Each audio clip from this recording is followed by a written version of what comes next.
శత్రు రుణ బాధలు తొలగిపోయేందుకు ఇలా చేయండి, మీ ఇంట్లోని సమస్యలు తొలగిపోతాయి. ప్రస్తుతం ప్రతి ఒక్కరూ తమ జీవితాన్ని సంతోషంగా, ప్రశాంతంగా గడపాలని కోరుకుంటారు. కానీ చాలాసార్లు ఎన్ని ప్రయత్నాలు చేసినప్పటికీ జీవితంలో అడ్డంకులు లేదా వైఫల్యాలను ఎదుర్కొంటారు.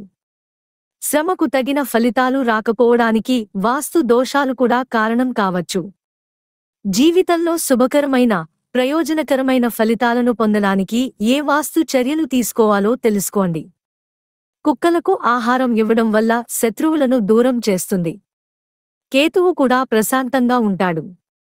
చేపలకు ఆహారం ఇవ్వడం వల్ల రుణాన్ని తిరిగి చెల్లించడం సులభం అవుతుంది. గోవుకు ఆహారం ఇవ్వడం వల్ల మానసిక ప్రశాంతత లభించడంతో పాటు గ్రహ బాధలు కూడా తగ్గుతాయి. మీరు మీ రంగంలో విజయం సాధించాలనుకుంటే మీ ఇంటికి తూర్పు దిశలో రాగి సూర్యుడిని ఉంచండి. అంతేకాకుండా చేపలకు ఆహారం ఇవ్వడం శుభప్రదంగా భావిస్తారు. కుంకుమ, బెల్లం కలిపిన నీటితో ఉదయించే సూర్యుడికి అర్ఘ్యం సమర్పించాలి. ఆ సమయంలో ఓం సూర్య దేవాయ నమః అని జపించాలి. స్త్రీలు సాయంత్రం ఇంటి గుమ్మంలో దీపం వెలిగించాలి.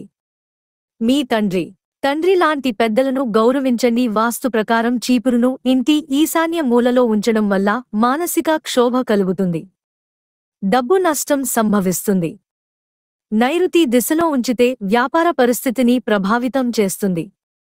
సంబంధాలను దెబ్బతీస్తుంది. అందుకే చీపురును ఉత్తర, పడమర, వాయువ్య దిశలో ఉంచాలి. అలాగే ఎప్పుడూ నిలబెట్టకూడదు. పడుకోబెట్టి ఉంచాలి. రుణ, శత్రు బాధలు తొలగించుకునేందుకు